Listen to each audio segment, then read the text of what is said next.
Baik, bismillahirrahmanirrahim. Assalamualaikum warahmatullahi wabarakatuh. Waalaikumsalam. Innalhamdalillah nahmaduhu wa nasta'inuhu wa nastaghfiruh wa na'udzu billahi min syururi anfusina wa min sayyiati a'malina. May yahdihillahu fala mudhillalah wa may yudlilhu fala hadiyalah. Asyhadu an la ilaha illallah wa asyhadu anna Muhammadan abduhu wa rasuluh la nabiyya ba'dah.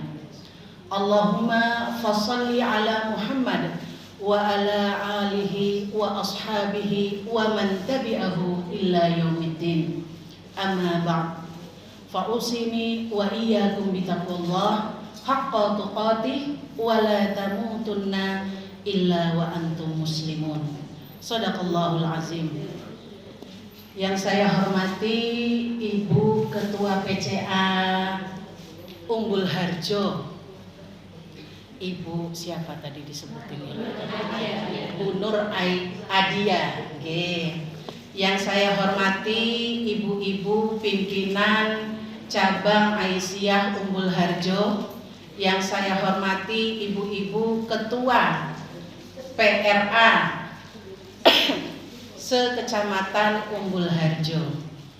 Saya doakan panjenengan semua dalam keadaan sehat walafiat, bahagia, rezekinya dilancarkan, keluarganya dijadikan keluarga yang sakinah mawaddah warahmah, anak-anaknya sholih sholihah, insya Allah masuk surga semuanya. Amin ya rabbal alamin. Ibu-ibu yang dirahmati Allah, sebelum saya masuk ke dalam pengajian kita, ada baiknya saling kenal dulu ya Bu. Duduk di depan gak dikenal gak asik Bu. Ketawanya nanti garing. Jadi kenalan dulu ya Bu. Saya adalah Raudhatul Jannah. Alhamdulillah itu nama yang sangat indah memang Bu. Saya tidak menampiknya. Itu ditapa berata dulu sama bapak saya. Begitu saya mau lahir itu dicari dulu dalam Al-Quran kira-kira nama yang apik cocok untuk anak perempuan yang mana. Dari anaknya yang akhirnya keluar nomor 6 ini lahirlah itu Raudhatul Jannah. Alhamdulillah. Saya aslinya dari Papua, Merauke. Jadi insya Allah gak apa-apa ya Bu, semakin beragam orangnya semakin tercerahkan kita insya Allah. Karena semakin banyak tahu ya. Dan saya adalah seorang ibu rumah tangga dengan 6 orang anak, alhamdulillah. Saat ini tinggalnya itu di Manding, Jalan Paris, Jalan Paris. Lah kok iso tekan kene gitu ya ceritanya. Nah ini sambungannya sama Bu Nurfa ya. Jadi kami sama-sama alumni pelatihan intensif Mubalighot Aisyah. Jadi kehadiran saya di sini sebagai salah satu mubalighot yang pernah ikut pelatihan atau okay? Jadi kalau saya di Aisyah itu sendiri saya dari PCA Bantul. PCA Bantul dan posisi saya adalah di Majelis Tabligh dan Ketarjihan. Alhamdulillah. Rasanya cukup kalau untuk perkenalan deh Bu. Oke. Saya langsung masuk aja. Ini mohon maaf Bu pakai irama baru ya Bu. Oh gitu ya Bu. Maaf. Sudah saya usahakan untuk ditahan dan tidak dikeluarkan. Tapi khawatirnya nggak diatas malah dibawakan lebih repot ya Bu. Jadi saya keluarkan ya, mohon maaf ya Bu. Iya, ini sebenarnya rodo-rodo agak nyindir sithik ngono kuwi lho Bu. Matur nuwun nggih. Bismillah. Alhamdulillah. Baik ibu-ibu, pada kesempatan siang hari ini insya Allah kita akan membahas sebuah tema.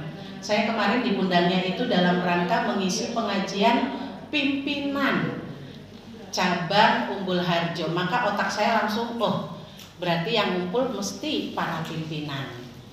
Maka saya pun mengajukan tema yaitu pemimpin bijak, anggota taat, kunci harmoni dalam organisasi.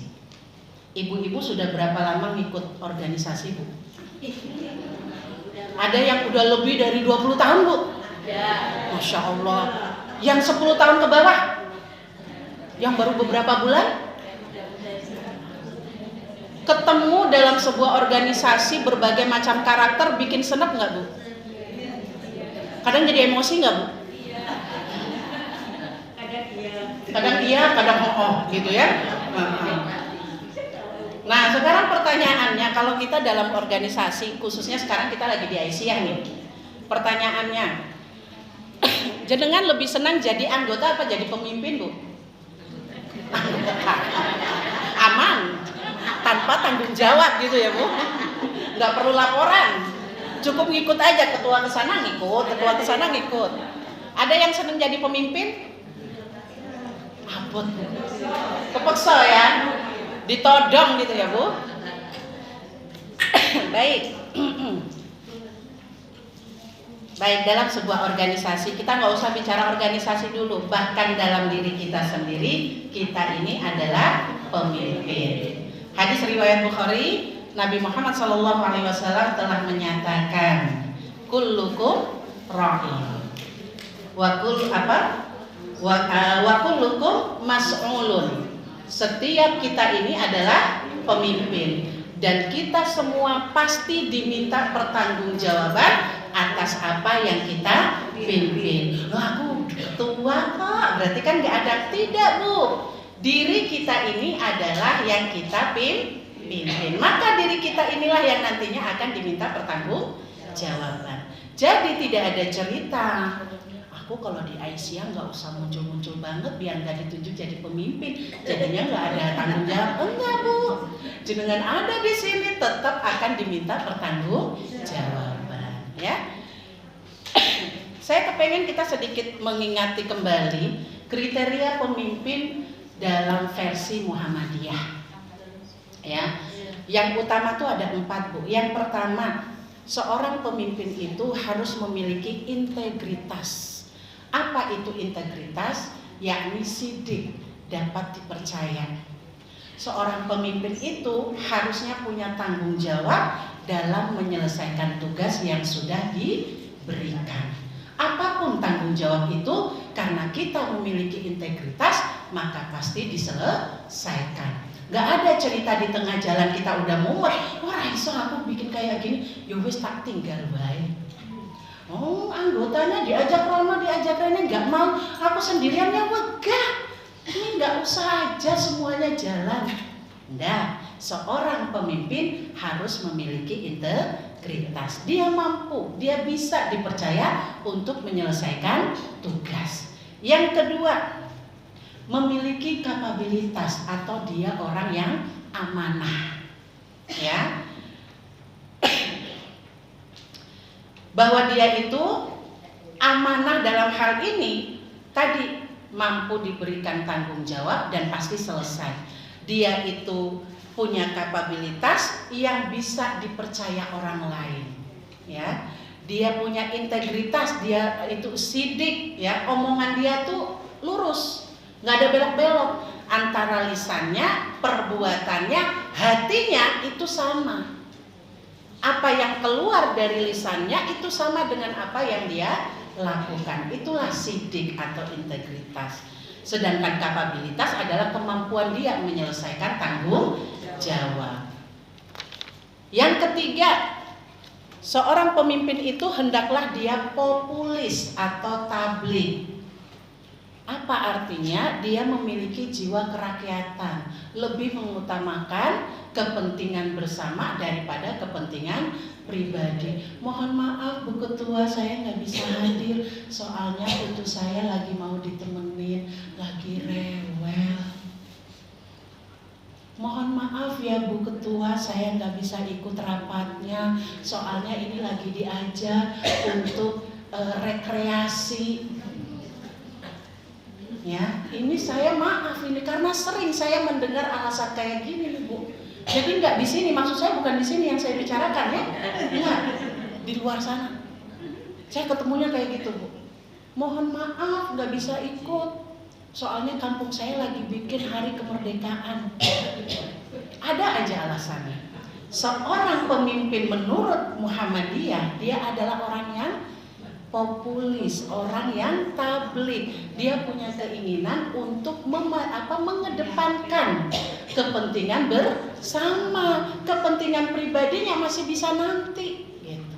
Maaf ini soalnya ada kondangan, Ya, maka kita coba sambil evaluasi diri, kira-kira saya pernah nggak ya kasih alasan kayak gitu? Kalau pernah, Bu, berhenti sampai di sini cukup. Kita udah tahu, oh ternyata pemimpin itu harus apa, Bu? Harus tabligh, punya jiwa itu mengedepankan urusan bersama. Kemudian apa? Populis di sini adalah dia punya orientasi untuk melakukan kebaikan, menyampaikan kebenaran. Apapun yang dia lakukan itu dalam rangka kebaikan. Melihat sesuatu yang tidak benar, hatinya itu tergelitik, pasti punya keinginan untuk dibenerin. Jadi seorang yang pemimpin yang baik itu menurut Muhammadiyah adalah orang yang tidak akan pernah membiarkan kemaksiatan ada di hadapan matanya tanpa ada teguran. Dia akan berusaha untuk menyelamatkan. Ya, itu yang ketiga. Yang keempat, Bu, seorang pemimpin yang baik menurut Muhammadiyah adalah orang yang visioner atau cerdas atau fatonah. Cerdasnya bagaimana? Dia punya kemampuan untuk melihat peluang, untuk melihat hal-hal yang, atau misalnya ada punya program apa, misalnya majelis tabligh nih, majelis tabligh, ternyata di bagian Umbul Harjo ini kita masih kekurangan. Pas dia datang ke masjid itu dia melihat di sini ibu-ibu yang lansia banyak, langsung kepikiran gimana caranya saya masuk ke situ untuk bisa menyelenggarakan yang namanya pengajian khusus lansia misalnya. Jadi dia selalu bisa melihat peluang, dia selalu punya keinginan atau punya ide-ide yang bisa membantu percepatan dakwah di lingkungannya. Gitu nggih? Yang kelima, dia itu punya jiwa negarawan. Ya, jadi dalam rangka membela negara itu pasti punya jiwanya itu. Yang keenam, mampu menjalin hubungan internasional. Ini Nek Muhammadiyah itu udah melanglang buana sampai kemana-mana. Nggak usah sampai kemana-mana, Bu. Antara kita aja lah ya. Antara kita. Jadi kita mampu menjalin hubungan dengan sesama kita yang beda profesi, beda latar belakang pendidikan, beda latar karakternya ya. Ada yang menengah, diajak ngomong juga tetap ada yang nggak ada diajak ngomong juga tetap ada yang terserah mau ngapain juga terserah, saya di sana di sini juga ada yang kayak gitu ya. Jadi kita mampu menjalin hubungan dengan siapa aja, nggak terus dia sebagai pemimpin aku nggak seneng dengan yang itu banyak ngomong. Enggak, pemimpin nggak seperti itu. Dia mampu merangkul orang yang banyak ngomong. Dan ketika dia tahu itu kelebihan dia adalah banyak ngomong, tadi kaitannya dengan melihat peluang, maka dia ditaruh di bagian depan untuk bagian ngomong. Itu jangan karena dia nggak suka, kenapa udah taruh di bagian belakang aja, ngurusin itu konsumsi, bungkus-bungkus di belakang, nggak sesuai. Akhirnya apa? Yang suka ngomong sama sebelahnya, seneng banget sama itu, masa aku ditaruh di sini? Nah itu akhirnya terjadi konflik. Maka seorang pemimpin yang baik mampu melihat peluang, mampu melihat istilahnya kelebihan anggotanya, dan dia akan mendukung itu ya. Jiwa populisnya tadi, dia akan mendukung itu untuk mendukung dakwahnya semakin dikenal orang. Oh dia suka ngomong, udah taruh aja, suruh dia bikin video dakwah, munculkan di YouTube, seneng banget itu. Terus kalau yang diem aja gimana? Udah yang diem aja suruh nyatet terus. Ada apa-apa notulen kasih ke dia. Damai kayak gitu mah. Terus itu yang suka ngitung-ngitung, udah kasih dia di Mac, biar ngitung duit. Jadi pemimpin itu harus pinter-pinter ngelihat karakter anggotanya, biar nggak ada clash di situ, gitu ya. Nah, terus apa? Yang ketujuh, berjiwa reformis. Jadi dia nggak bertahan dengan keadaan yang dulu-dulu. Sekarang kita tuh sudah ada di zaman teknologi, era internet, apa-apa semuanya pakai ginian, Bu. Jenengan masih bertahan, pokoknya kita harus seperti yang dulu. Aku masih seperti yang dulu. Pokoknya aku nggak bisa. Kalau harus seperti itu aku nggak bisa.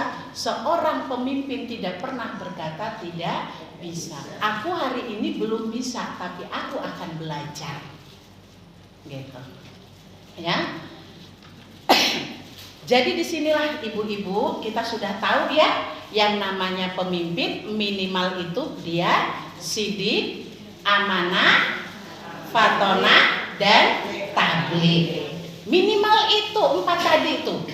Ya. Nah sekarang menurut jenengan pemimpin bijak itu yang banyak ngomong atau yang mendengarkan?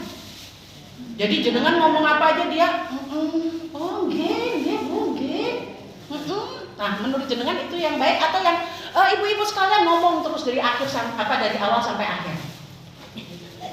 Pemimpin yang baik yang seperti apa, Bu? Kayaknya yang ngomong terus aja dah. Biar aku nggak disuruh-suruh. Atau yang banyak mendengar?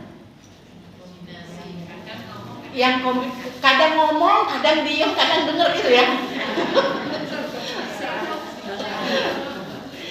Jenengan tuh suka dipimpin sama orang yang gimana? Yang banyak ngomong apa yang banyak dengar? Suka dipimpin sama orang yang tegas tapi adil, atau orang yang tidak tegas, istilahnya dia lembut tapi ibaratnya apa? Sini kasarannya bilangnya mencela-menceleng. Nanti nek ditegasin bilangnya, wah kok ketua koyong ngono. Apa-apa main perintah wae. Isane ning perintah-perintah. Senengnya yang mana, Bu? Tegas tapi adil atau yang lembut? Mencela-mencela, Bu. Kalau sudah berbicara yang seperti itu, yang tegas, apa yang diem, apa yang istilahnya dia cuma dengerin doang, itu nanti masuk ke karakter, Bu. Nah sekarang saya akan berbicara tentang model atau tipe karakter manusia yang itu pasti ada di antara kita semua nih. Jenengan dengerin sambil sambil diukur ini saya yang mana ini kira-kira. Ya. Jadi dalam buku Personality Plus, saya ngambil bahan ini dari buku Personality Plus, karyanya Florence Littier, dia dari Prancis, Bu. Wah, kok orang Asia kok pakai Prancis? Orang apa namanya ilmu? Ya, ilmu tuh dari mana saja, ya.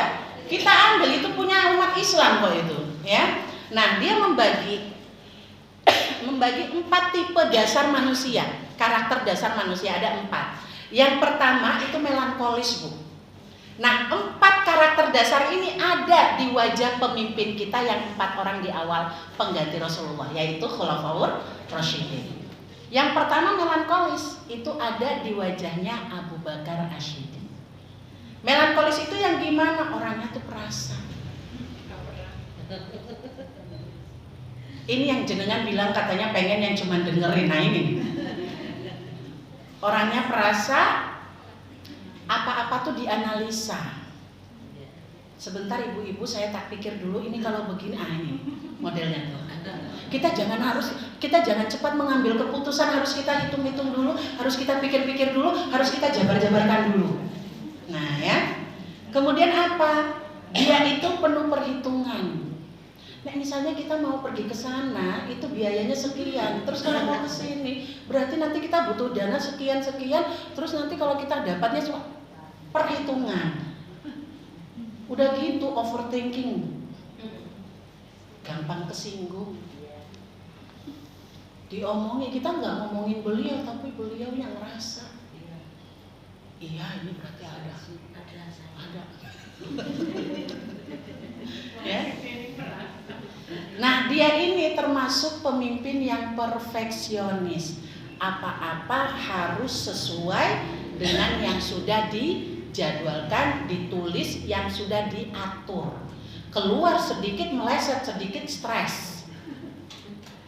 Itu pemimpin melankolis. Yang kedua, pemimpin sanguin, Bu.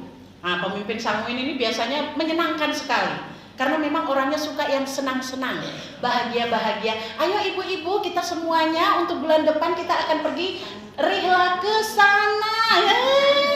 Seneng banget itu pemimpinnya itu kayak gitu tuh. Udah ibu-ibu udah nggak usah dipikirkan banget. Yang penting kita senang-senang ngajinya. Mau ikut aturan nggak ikut aturan nggak apa-apa. Yang penting kita senang. Kerjaan selesai nggak apa-apa. Yang penting kita bahagia. Itu pemimpin sanguin. Sing penting jenengan seneng aja dia ngomong. Pemimpin sanguin adalah mereka yang banyak bicaranya. Apa-apa dikomentarin.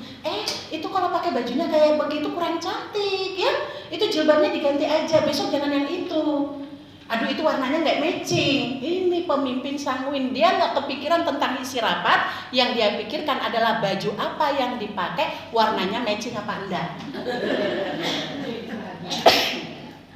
Ya. Nah dia ini adalah pemimpin yang penuh pencitraan. Karena lebih mementingkan penampilan. Berikutnya apa? Pemimpin koleris. Pemimpin koleris ini adalah pemimpin yang memang secara alami dilahirkan sebagai pemimpin. Mereka itu tegas. Nek ngomong bu, nggak pakai tedeng aling-aling.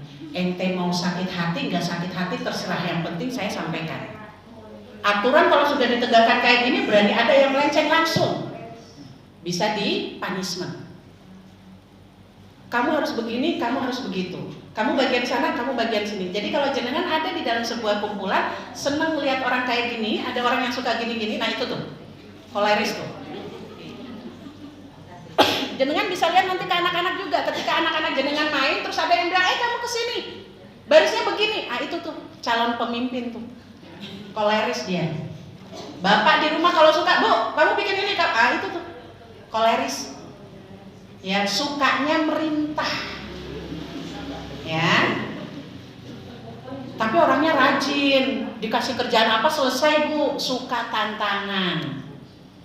Dan terus apa? Dia pemimpin yang otoriter. Kalau orang nggak kuat iman, gugur satu persatu. Aku ragelem makan ngaji lemeh, ragelem aku nek rapat. Oh isinya min diseneni. Ya. Kemudian yang keempat adalah pemimpin yang pragmatis. Ayo ibu-ibu kita datang pengajian ya. Ada yang datanya tepat waktu ya terserah, yang terlambat juga nggak apa-apa. Pokoknya dia adalah pemimpin yang paling santai. Ya, pokoknya santai aja. Jenengan misalnya ada masukan, bu kita harus begini, oh enggak itu bagus sekali sebelah sana. Tapi bu kalau misalnya kita bikin kayak gitu nanti begini, oh iya juga ya, ya. Jadi bu apa keputusannya? Nanti dulu. Silakan jenengan kira-kira bagusnya apa ya? Maka pemimpin yang pragmatis ini adalah orang yang tidak punya pendirian. Dia itu enak diajak jadi teman curcol, tapi nggak enak kalau jadi pemimpin. Kita bisa-bisa makan hati. Iki sajane pengennya yang mana? Keputusannya apa ini? Kok nggak ada yang diputuskan? Semuanya apik.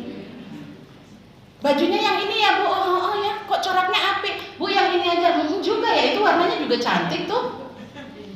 Jadi yang mana bu? Oh yang mana ya? Ya. Jadi ini adalah pemimpin tipe mageran. Kalau bisa kita nggak usah bikin apa-apa bu, kita kumpul aja ngobrol, kita tuh ya istilahnya cerita-cerita, ya. Kalau ada masalah kita saling curhat gitu aja, gitu. Jadi kerjaannya gimana? Udah kerjaannya nanti aja nggak apa-apa. Nanti kalau udah deadline aja, asal kita tulis itu datanya terserah. Tanpa berdasarkan data juga nggak masalah. Yang penting udah dikerjain, udah ya. Tapi kok bisa 4 karakter tadi digambarkan kepada Umar bin Khattab yang koleris, sanguinnya itu Ali bin Abi Thalib, kemudian yang pragmatisnya Utsman, selanjutnya yang melankolisnya Abu Bakar. Kok iso kan mereka orangnya nggak seperti itu, betul bu? Yang membedakan Umar bin Khattab, Ali bin Abi Thalib, Utsman bin Affan dan juga Abu Bakar Asy-Siddiq adalah takwanya, imannya. Jadi keempat karakter ini punya kelebihan, punya kekurangan. Nah, di bagian Khulafaur Rasyidin itu kelebihannya yang dikembangkan. positifnya yang dikembangkan. Sedangkan negatifnya ada, tapi kecil, porsinya sedikit. Sementara kebanyakan kita kalau jadi pemimpin yang tidak didasari oleh keimanan, maka yang bisa jadi muncul adalah yang sifat negatifnya. Sampai di sini bisa dipahami ya Bu? Iya, kita sudah berbicara tentang pemimpin. Kira-kira kalau yang tadi sudah saya sampaikan, koleris, sanguin, pragmatis, kemudian apa lagi? Belum berapa menit udah apa ya? Melankolis. Kira-kira ada nggak di sini? Ada. Yang koleris coba angkat tangan. Yang pragmatis? Yang sanguin ada nggak? Aku tuh merasanya aku juga itu, tapi kok aku juga kadang-kadang pragmatis juga ada sih. Nah ya, jadi 4 karakter ini 4 karakter dasar yang nantinya bisa bercampur. Ya. Jadi semua manusia itu, kita semua di sini punya 4 ini, tinggal mana yang diperbesar, gitu ya. Nah sekarang kalau kita sudah tahu macam-macam karakter pemimpin, sekarang kita cari tahu yang anggotanya Bu. Ini kadang anggota tuh pura-pura nggak denger ini kalau diomongin pemimpin. Ya betul. Sibuk ngomong sendiri, pemimpinnya sampai busa-busa di depan juga dia terserah. Ya.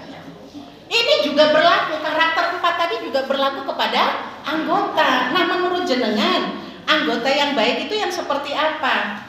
Misalnya, saya kasih pertanyaannya. A. Aktif walaupun aktif hadir rapat walaupun sibuk. Iya? Iya nggak?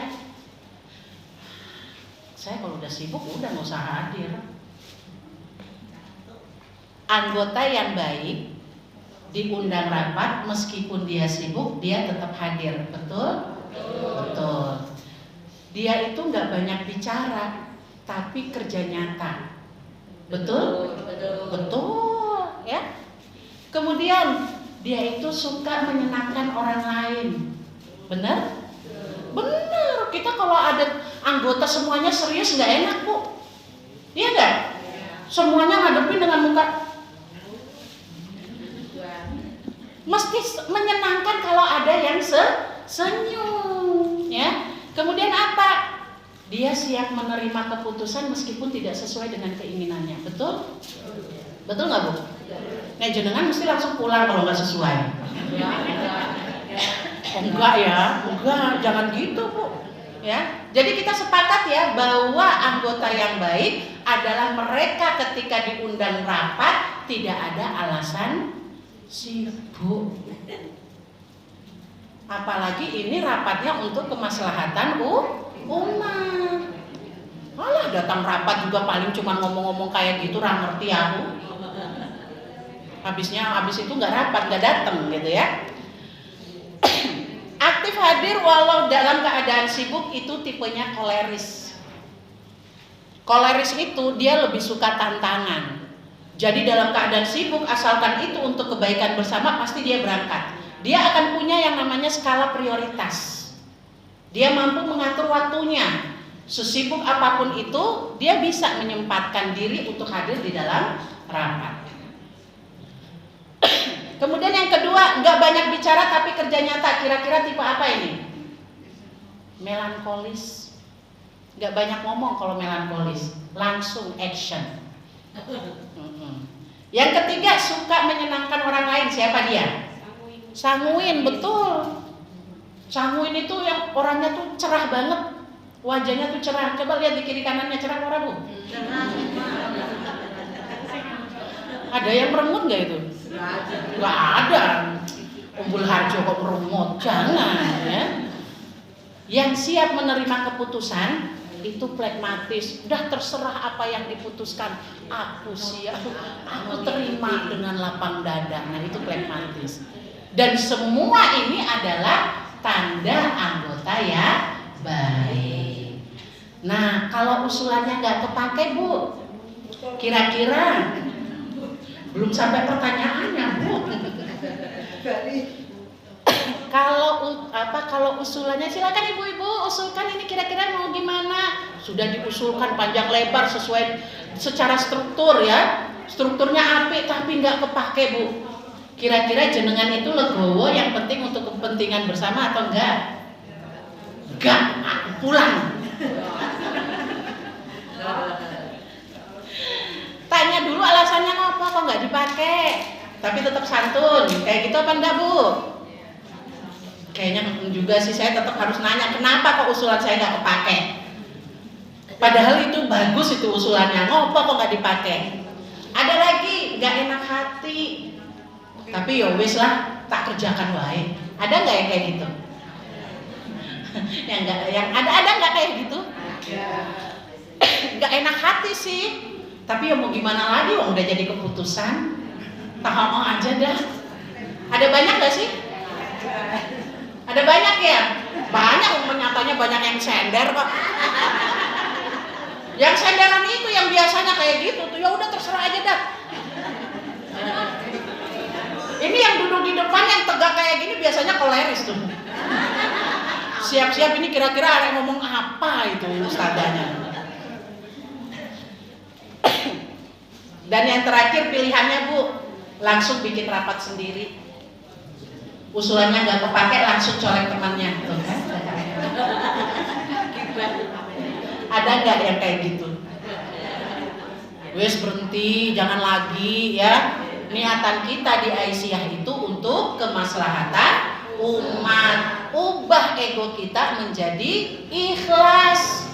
Usulan nggak kepake nggih sampun. Ya, yang penting untuk kebaikan bersama. Maka udah jangan lagi ketika usulan nggak kepake langsung bikin grup WA sendiri. Ketuanya nggak diajak, sekretaris juga bendahara apa lagi? Nggak cukup di WA grup bikin pertemuan sendiri. Kan sudah aku bilang kan, itu tuh nggak. Kenapa kok itu Ustazah Nida kok bisa? Ya karena memang itu sudah jadi gaya kita anggota organisasi kayak gitu Bu. Ya, jadi bukan cuma karena untuk di Aisyah, enggak. Di mana-mana kejadian Bu, selalu ada manusia-manusia kayak begitu. Tapi bedanya dengan kita yang di Aisyah, ya. Kita punya niat lillahi ta'ala, bersatu bersama dalam organisasi ini niatannya untuk fastabiqul khairat. Maka kalau sudah niatnya fastabiqul khairat, nggak ada lagi itu grup-grup baru, ya, nggak ada lagi yang ngomel di belakang, nggak ada lagi yang terus ghibah di balik dinding. Udah nggak ada, ya. Semuanya menerima keputusan rapat dengan ikhlas. Ditunjuk jenengan ke sana ya, jenengan ke sana siap insya Allah. Itu mental pimpinan. Ini kadang ditunjuk jenengan ke sana ya, Bu. Aduh, aku kira iso nek mlaku adoh. Nek duduknya kesuwen iki pinggangku sakit. Ya, gimana ya? Gimana gitulah ya. Maka kita tuh harus prihatin sebenarnya ibu-ibu ya. Karena kejadian ini nggak cuma di Umbul Harjo. Umbul Harjo mah nggak ada ya Bu. Nggak ada. Umbul Harjo nggak ada. Itu ada di tempat lain Bu. Terus kita sepakat itu di luaran sana, bukan di sini. Ya, di sini insya Allah pimpinan-pimpinannya itu pokoknya gini aja lah. Nanti tinggal artikan sendiri. Gitu ya. Kalaupun kemarin kita belum seperti ini, insya Allah setelah mendengar kajian ini, oh ternyata tanggung jawab Uki besar. Tidak hanya sebagai anggota Aisyah atau pimpinan Aisyah, tapi sebagai pribadi, aku punya tanggung jawab mempertanggungjawabkan kehadiranku di dunia. Ya. Oleh karena itu kita nggak pernah main-main dengan yang namanya amanah. Di posisi manapun kita diletakkan, kita percaya ini adalah amanah dari Allah dan pasti akan kita selesaikan dengan sebaik-baiknya. Itu mental pemimpin. Ini aku di Aisyah, aku anggota. Hello. Secara organisasi iya anggota, tapi secara pribadi kita adalah pemimpin. Maka tunjukkan kepada dunia, minimal warga Umbul Harjo, iki loh ibu-ibu yang sudah tergabung di dalam organisasi Aisyah PCA Umbul Harjo, orang-orangnya pasti jos. Diutus kemana-mana siap gerak. Mau encok kek, mau linu-linu kaki kek, mau angkat. Rapat ngantuk kek, rapat bapak minta makan kek, siap bapak makan, aku lungo. Pokoknya itu jadi ibu-ibu Aisyah itu pinter mengatur waktu. Ya. Jadi kita nggak hanya asal-asalan duduk sebagai pimpinan. Merasa wah keren banget aku ada di pimpinan PCA Umbul Harjo. Jangan Bu, tanggung jawabnya besar. Wah setelah ini kalau begitu aku mundur. Bahwa ternyata tanggung jawabnya sebesar itu. Yowes aku tak mundur dari PCA Umbul Harjo. Bu jenengan mundur dari PCA Umbul Harjo sekalian mundur dari alam dunia. Lah iyalah, gimana caranya mundur jadi manusia? Tanggung jawab sebagai manusia bisa nggak? Bisa kalau sudah ada. Tapi selama masih hidup maka tanggung jawab kita masih tetap ada. Maka di sini tugas kita gimana kalau kayak begitulah terus aku piye? Belajar Bu. Yang tadinya nggak bisa harus belajar. Wah aku nek pegang kamera ki goyang-goyang, aku wes belajar untuk gak goyang. Gimana caranya gitu? Aku ki nek nulisnya jadi notulen nulis panjang-panjang aku ra iso. Udah Bu, yang penting coret aja kelihatan kerja. Ya pakai teknologi Bu, jenengan ngerekam. Mohon maaf deh Bu, untuk urusan nulisnya aku kesulitan, gak mudah. Aku tak rekam, monggo jenengan dengerin sendiri. Yang penting ada ikhtiar Bu, ya, ada usaha. Aku belum bisa bicara yang seperti itu, udah belajar caranya bicara. Maka kita jadi pemimpin itu selalu setiap harinya harus ada perubahan yang lebih baik. Bukan karena Nabi sudah mengingatkan orang yang beruntung itu adalah dia yang hari ini lebih baik dari hari kemarin, hari esoknya lebih baik dari hari ini. Maka kita jadi pimpinan Aisyah jangan pernah jadi manusia atau jadi pribadi yang separoh-separoh. Kalau bisa totalitas berada di Aisyah ini. Ya, saya dengar tadi laporan penyampaian dari Ibu Ketua bahwa semua majelis sudah bergerak. PRA-nya ada 13 ya tadi ya. Luar biasa Bu. Saya yang 8 PRA itu aja udah mumet. Apalagi 13. Berarti jenengan lebih dianggap mampu oleh Allah mengurus 13 PRA. Menjadi ketua PRA punya tanggung jawab melaporkan kepada ketua PCA. Yang jadi ketua-ketua di lembaga di majelis atau lembaga PRA tanggung jawabnya kepada ketua PRA. Malah diajak kayak gitu, sok-sokan jadi ketua. Udah nggak usah mikir itu Bu, ya nggak usah. Kita jalan, kita kerja, niatan kita pertanggungjawaban di hadapan Allah. Jadi jangan lihat orangnya, ya. Pun kalau misalnya, wah aku nggak seneng sama dia kalau jadi ketua tuh. Orangnya deh diomong itu ya kui sore dele, nah kayak gitulah, kayak gitu dah bener. Maaf Bu, ini bibirnya masih bibir sagu soalnya. Sudah coba bibir tempe belum bisa juga nih. Sore dele, pagi tempe, gitu ya.